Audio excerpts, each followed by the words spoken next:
Hey, Math 10, we are going to be taking a look at 8.2, which is all about the relationships between sine, cosine, and tangent. Here we go.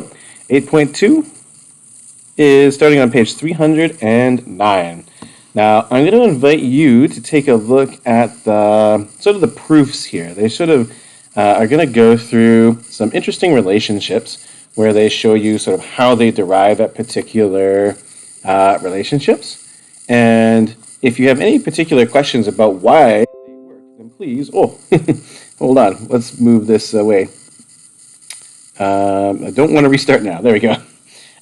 So if you have any particular questions about why any of these relationships are true, please feel free to ask. I will try to find some videos, or maybe even at some point take some videos that will explain sort of why these things work. But at the end of the day, this is sort of the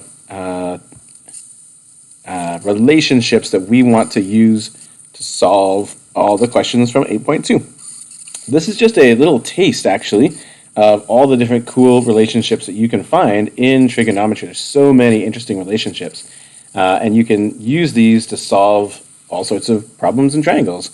So do take a look at these individually, I guess starting on page 309 and 310. They'll demonstrate why they work, and I will be happy to show you some of those. But let's right now just assume that they are correct, and let's see how to apply them. We can always come back to see why they work later on. Just so you know, question 1 will be sort of example 1 will show us how to do question 1. Example 2 shows us how to do question 2, and example 3, that one will show us how to do question 3. But those examples, sometimes just don't make a lot of sense, and seeing it is sometimes better than just reading about it. So let's take a look. I got the answer already there, but let's take a look. So you'll notice that over on the side here, I've got this summary. Do you see over on the left-hand side, or I guess that's the right-hand side of the screen? I got the summary of the rules. I would definitely recommend putting those on a sticky note or something and just having it on your homework as you go through. These are going to be the things you need to solve the questions. And the game here is basically going to be, from your 5 identities here, these 5 rules, I guess you could call them, which one's going to be the one we apply to solve the question. And sometimes you need more than one, but oftentimes we'll just need one. So we'll get started here. So we'll start with question 1a, and you can see that, I don't know what that's all about. You can see that we have sine 30 degrees equals cosine what? Like what angle is equivalent? What angle gives you the same ratio? So what you can do is, take a look and think, oh, okay, so which one of my relationships over here, which one of my 5 relationships relates sine and cosine? So that's the first 2, right? We have sine theta equals cosine 90 minus theta. So that's going to be the one I use. So I'm going to use rule number 1 over here. Rule number 1 I'm going to use to solve this. So that rule is sine of whatever the angle is equals cosine of 90 degrees minus theta. Our angle isn't actually the Greek letter theta, it's 30 degrees. So sine of 30 degrees, according to this property, is going to be 90 degrees minus 30 degrees. What's 90 minus 30? It's 60. So the answer is going to be cosine of 60 degrees. So I would love to go into more detail. Maybe I'll record another video later on about exactly why that is. That's such an interesting thing. I think that the book does a pretty good job of explaining it, but by no means do I expect you just to read that and be totally happy and understand it all.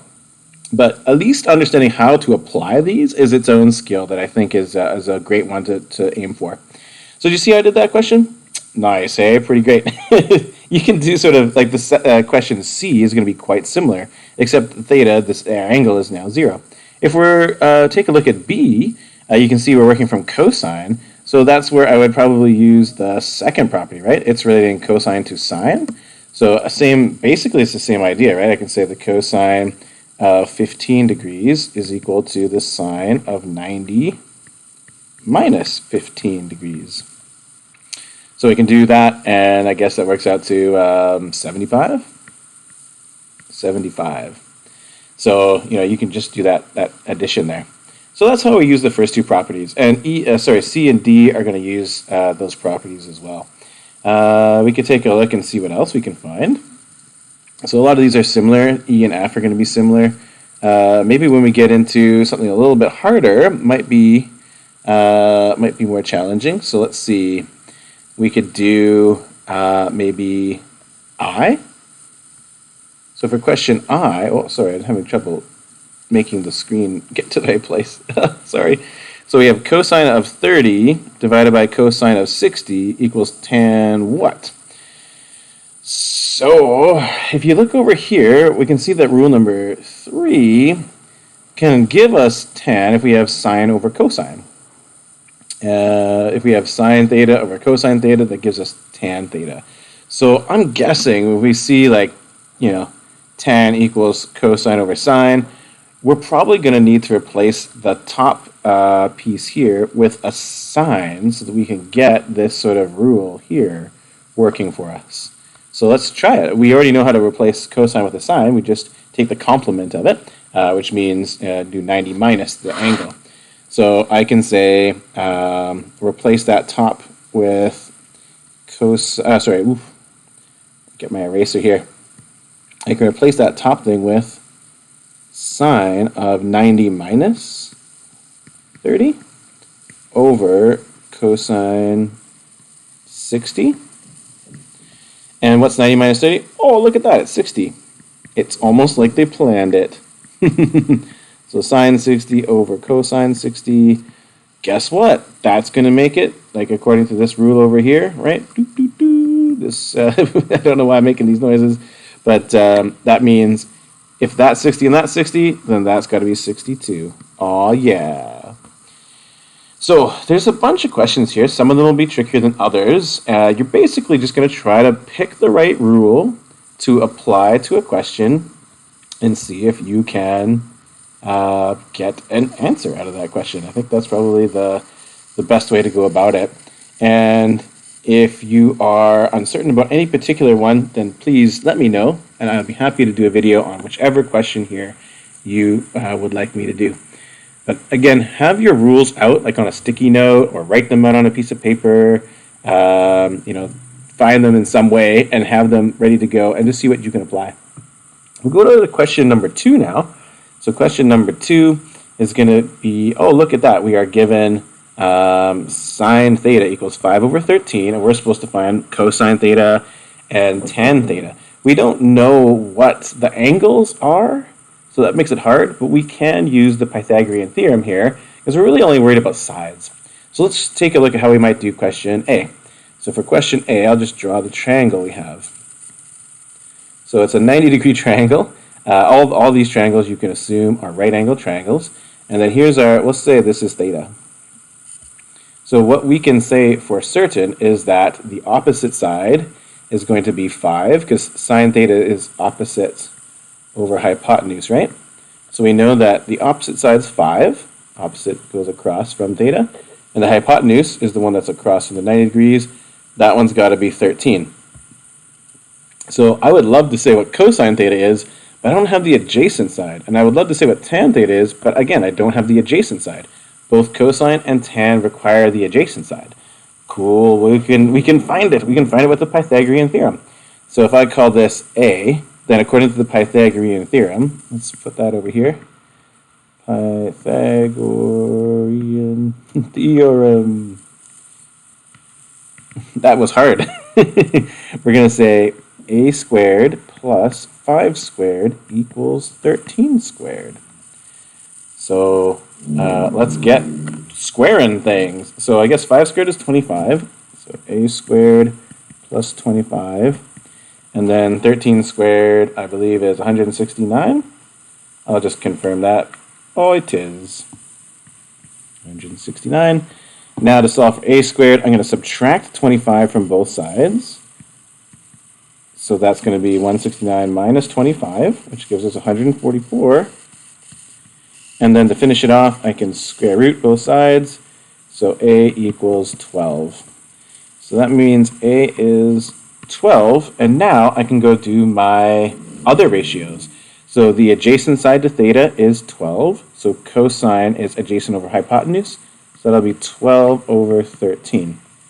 And then tangent is opposite over adjacent. So that's going to be 5 over 12.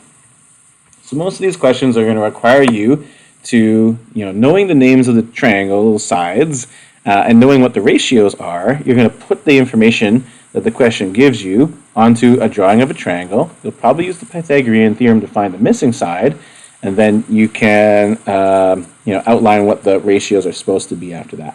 So that's question 2. Question 3 is going to be a question where you're sort of given the ratio, but not as a fraction. You're given it as a decimal, which is fine. You can turn it into a fraction and go from there. So here, I'll show you what I'm talking about. Any number, you can make a fraction by putting it over 1. So that's going to allow me to create a weird but correct triangle, which has the right ratio, and then I can go and find what the ratios for cosine and tan are. So for question 3, it's ugly, but it's fine. The numbers don't have to be pretty. So here's my triangle. So there's my angle theta. So if sine is my ratio, that means that my opposite side is 0.4896. Ugh, gross. And my hypotenuse is 1. So let's go and put it into the Pythagorean theorem and find our adjacent side. We'll call it a again. So for the Pythagorean theorem, we'll say a squared plus, 0.4896 squared equals 1 squared. Wow. So what's 0.4896 squared? It turns out it's 0.2383862. And what's 1 squared is 1. So I just have to subtract this big long thing here. I'm going to subtract that from 1. So I'll get a squared equals, and then minus 1 gives me 0.7616138. And then I can take the square root of that, and if I take the square root of that to get a, so I square root this side and I square root this side, I'll get 0.8727. And it says to 4 decimal places. There's some more stuff that comes after it, but I think I can stop there. So I guess my ratio is 0.8727. So tangent is going to be, so that's my adjacent side here. Oh yeah, I guess this is over 1, I should mention. That's the adjacent side over the hypotenuse, right? So technically it's over 1, but anything divided by 1 is not anything exciting, so it's just itself. So we can just leave it like that. The tangent is a little bit different though. It's going to be 4896 over 8727. So 0.4896 over the adjacent side, which is the one we found with Pythagorean theorem, 8727. So I honestly don't know. I mean, we could divide those out and see what the ratio is that we get. Let's do 0.4896 divided by 0.8727. We get, if I did this correctly, I'll double check the answer, 0.5610. So I just divided it out. So let's see, is that, let's find out if I did it right. I'll go to the answer for question 3, and that's chapter 8. Da, da, da, da. Question 3A, 615. Oh, it's slightly off. It's a little bit off. Let's see. So cosine 8719. So I got it slightly off. I wonder if it's because my calculator I used didn't quite have enough decimal places to round it off. I don't know for sure, but it is very close to the answer. I'm off by like 0.5. So I think it's just because my calculator didn't quite round things correctly. I'm using one of these little tiny calculators, so I'd suggest using a proper scientific calculator, and then I might get a slightly better answer than the one that I got here.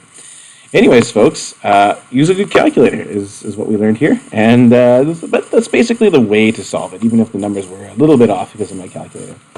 So everybody, I hope this is making sense, and you're welcome to try these questions. Again, for any of these questions, 1, 2, or 3, that's the homework. If you are stuck on them, send me your questions, whichever ones you'd like me to do, and I can put them together and make a video on all the tricky ones. All right, thank you so much. Math 10, we'll see you soon on Teams, I guess.